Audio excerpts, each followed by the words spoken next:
జగన్ అయితే పెద్ద స్థాయిలోనే నిన్న విరుచుకుపడ్డాడు. జూన్ నుంచి ఆందోళనలకు పిలుపునిచ్చాడు. జూన్ నెలలో ఆందోళన చేయాలన్నటువంటిది. అందులో రాష్ట్రంలో చంద్రబాబు సర్కార్ అన్నింట ఘోరంగా వైఫల్యం చెందిందని, యథేచ్ఛగా రెడ్ బుక్ రాజ్యాంగం అమలవుతోందని, అంతులేని అవినీతి జరుగుతోందని, వీటన్నింటినీ ప్రజల్లోకి బలంగా తీసుకెళ్లాలంటూ జగన్మోహన్ రెడ్డి పిలుపునిచ్చారు. జిల్లాల అధ్యక్షులకి విద్య, వైద్యం, వ్యవసాయాలు అన్ని రంగాల్లో విధ్వంసం కొనసాగుతోంది.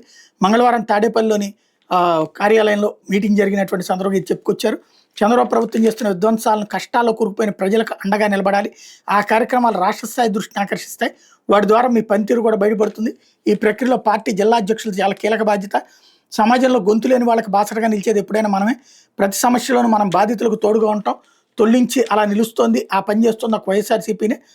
మే నెలాఖరులో పార్టీ మండల కమిటీలు ఏర్పాటు కావాలి. జూన్ జూలైలో గ్రామ స్థాయి, మున్సిపాలిటీలు, డివిజన్ కమిటీలని పూర్తి చేయాలి. ఆగస్టు, సెప్టెంబర్, అక్టోబర్లో బూత్ కమిటీలన్నీ ఏర్పాటు అవ్వాలి. ఇదే లక్ష్యంగా మీరంతా పనిచేయండి అంటూ పిలుపునిచ్చారు.